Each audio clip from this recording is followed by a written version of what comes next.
We're going to slide a little bit lower. All right. Welcome back, Chris Wilson.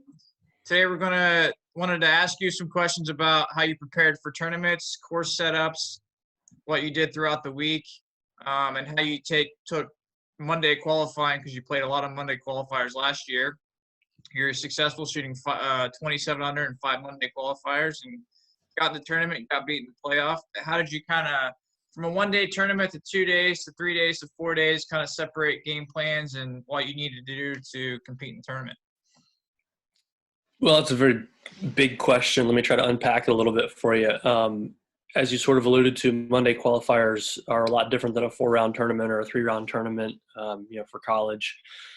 What I tried to do, the mindset is the biggest difference. For a Monday qualifier, you're going in, whether it's a PGA Tour 1 or a Korn Ferry Tour 1, more often than not, you're going to have to shoot probably 6, 7, 8 under for one round to get in. So you're really being very aggressive. You're trying to make as many birdies as you can. Maybe taking some risks that you wouldn't take in a 3 or 4 round tournament, hitting driver certain places, going for par 5s.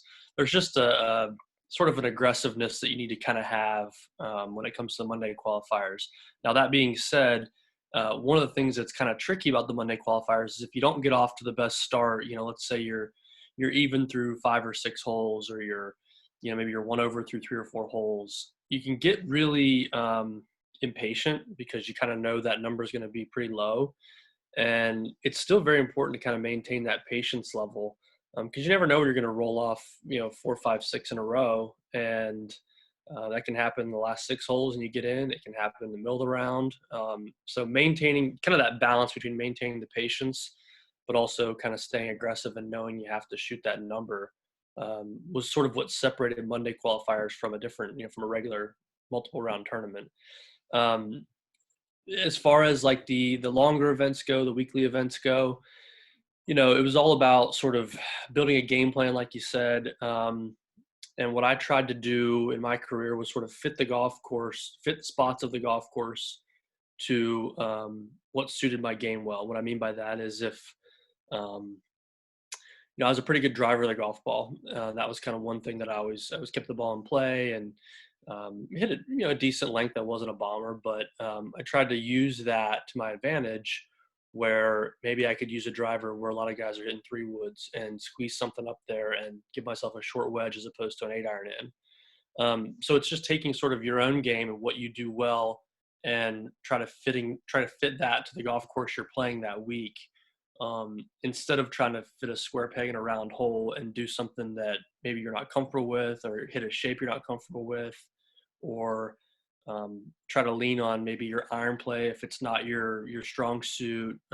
So I try to sort of just kind of mold things and make the golf course conform to what I did well. Were you a guy that did a lot of that work yourself, or did you have a caddy that did that work for you? Practice rounds, trying to figure out some numbers, landing areas.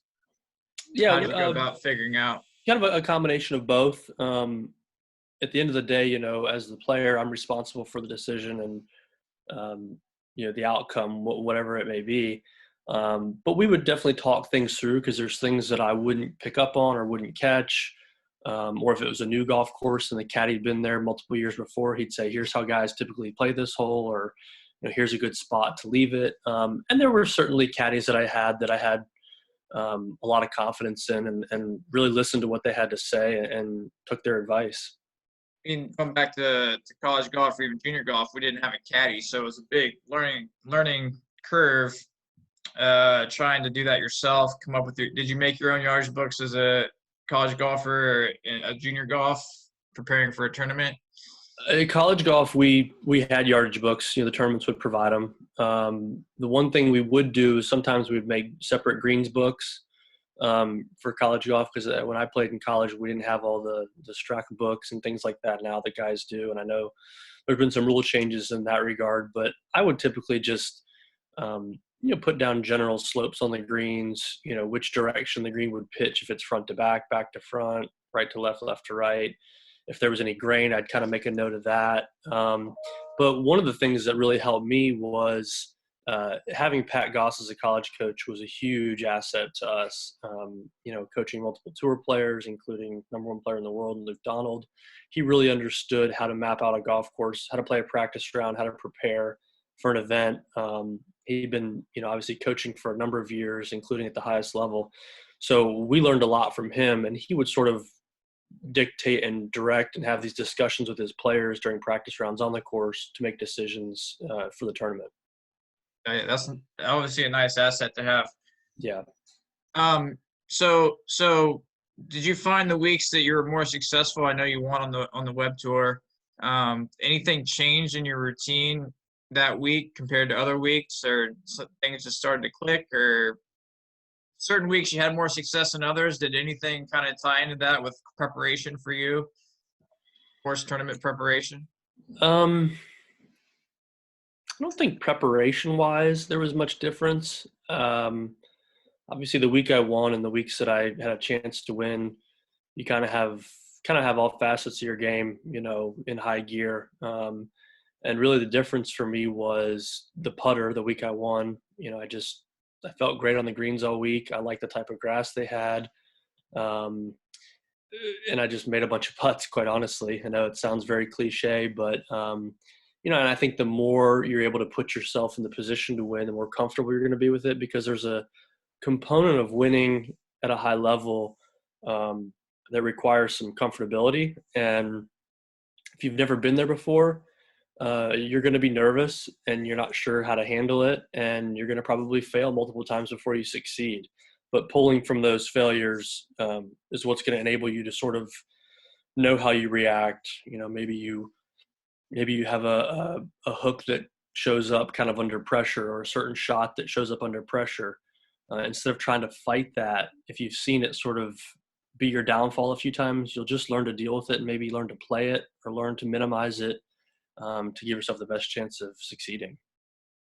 That's some great insight there. I think trying to not fix it while you're out there and trying to manage it, maybe just play the shot you have that day and get through the round and reassess and come out and see if you can fix it after the round, or just play it the whole week even, and then go about your business. And quite honestly, what you just described there is the biggest difference I see between a successful professional golfer and maybe an unsuccessful professional golfer, or a weekend golfer. They're out there thinking about their lesson, which is fine because the round doesn't, mean their livelihood.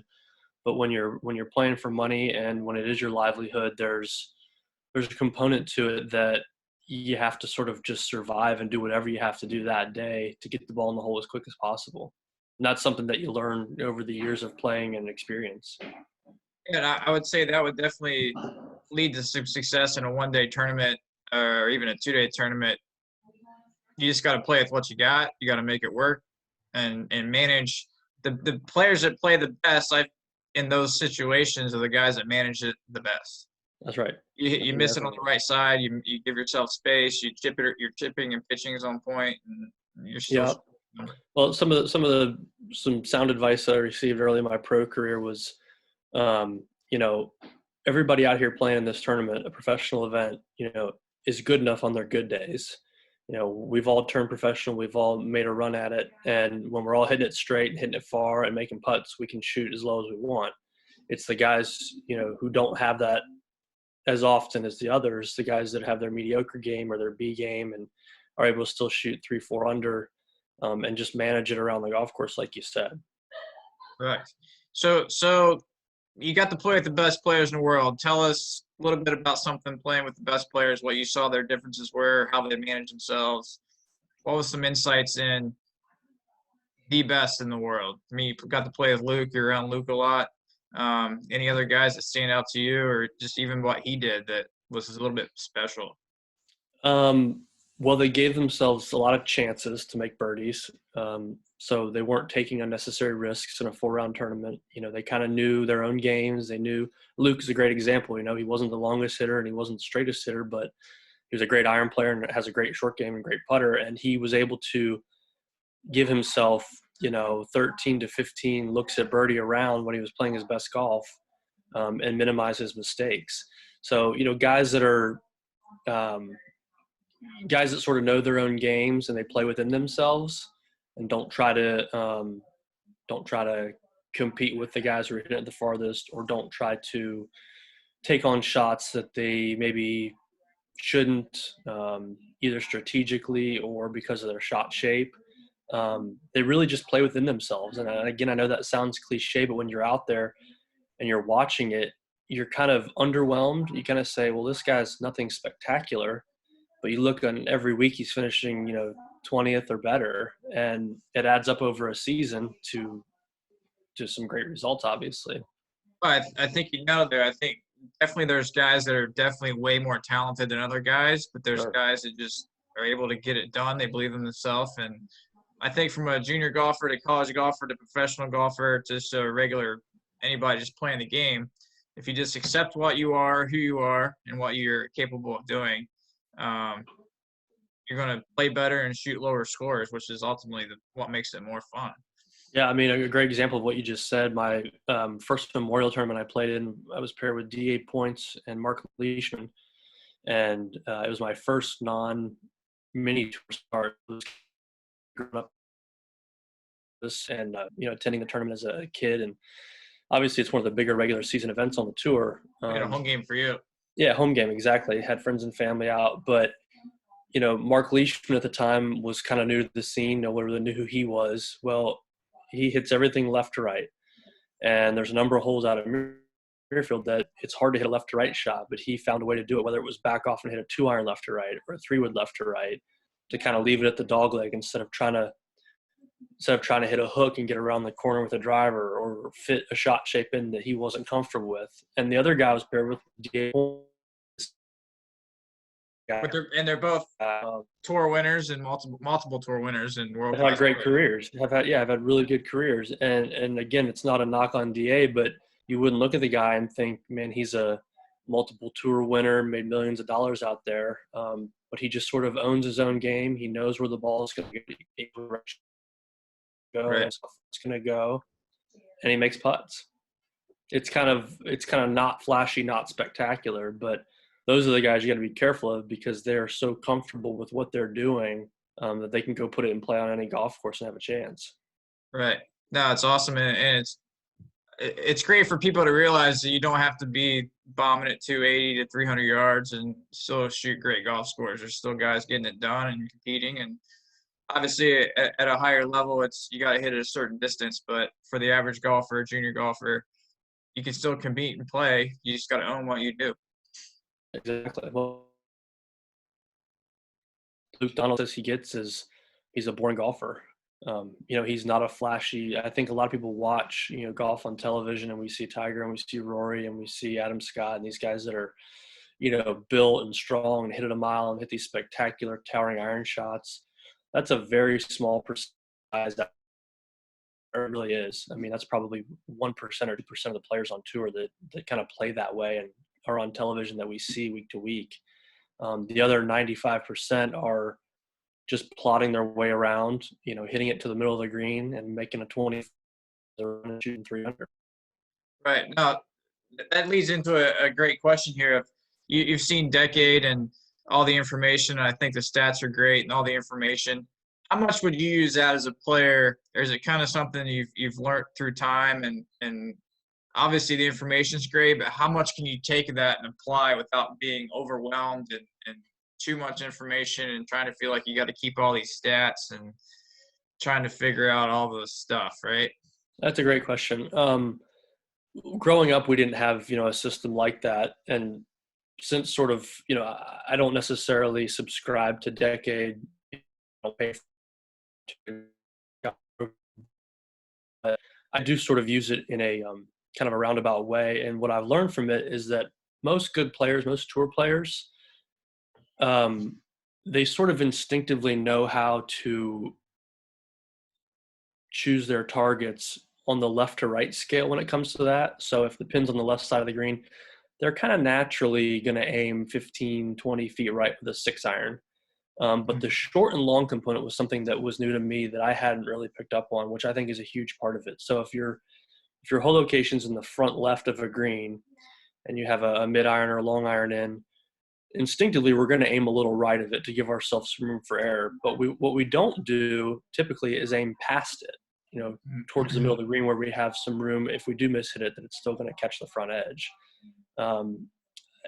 Myself included, a lot of tour players, I think, sort of naturally knew where to aim to find the fat side, but not necessarily short and long to find the fat side.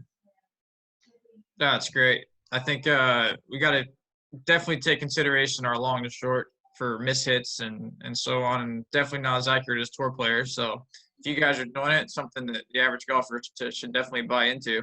Sure. I know you got to spend some time last year at the USAM. What did you see with those guys compared to the guys out playing professional golf?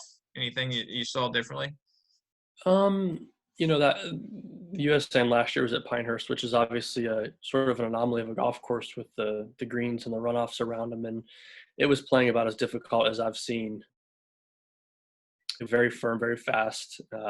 Fairways were running, greens were running, slopes were in play around the greens for pretty much everybody. And what I tried to do, as a caddy for a friend of mine that week, was really try to keep him patient and keep him sort of in that par is a good score, middle of the greens, a good spot to be putting from on any of these holes. And it comes with experience. And, a lot of the players were younger, obviously, at the USAM. So I saw a lot of mistakes being made just because of the youth and because of the inexperience. So I thought I could provide some value to my friend in caddying and sort of keep him thinking long-term about the round or the match, and saying, look, they're both going to make mistakes. It's who's going to make the fewest and who can sprinkle in a birdie or two is going to win the match. So was it hard for you to be a caddy compared to being the guy hitting the shot? It was kind of fun. It was kind of refreshing to sort of be on that side. Obviously, I didn't have any control over the results. You're still in the moment. You're still making decisions. You're still in the moment. You're still making decisions. And what was interesting to me the couple times I have caddied, including that USAM, was it's so much easier on that side of the bag to compartmentalize shots and holes. When you're the player and you make a bogey or you make a mistake, sometimes that can carry over and it creates some emotion going into the next hole or the next shot. But as a caddy, your number one job is to get your player to perform their best on that specific shot. It was just a whole lot easier having as much emotional attachment to the result as you would as if you were the player. I think that's an awesome insight there. I think I try to have players hang around, or junior players hang around players that are older or more successful, or and try to have those players hang around guys at the next level. So I think caddying is a great avenue. I think probably even for you, if you could have caddied earlier, it might have helped you realize that in certain situations. Sure, no doubt about it. Learning that would be a valuable experience for a player, how they can handle themselves a little bit better on the golf course. Well, I mean, the match play component is a big component of it, and it's a lot easier as a player to sort of compartmentalize those things in a match play match, because number one, you're playing one other person, and number two, the hole is gone and over with and you're already moved on to the next one, because the score at the end of the day doesn't matter. It's not a cumulative result. So it's sort of like caddying was sort of like the same mindset maybe a player would have in match play. Interesting. That's great. Really good. Well, Chris, thanks for your time today. If anything else you wanted to share to maybe help some players, we're going to try to connect again and talk about some information that might help. But appreciate your time. Yeah, no, I'm enjoying doing these, Doug. They're a lot of fun. And if I can obviously provide any wisdom or insight on some young players, I'm happy to do so and pay it forward. Oh, it's great. We really appreciate it. And viewers are appreciating it. And we'll talk to you soon. All right. Thanks, Doug. Yep. See ya.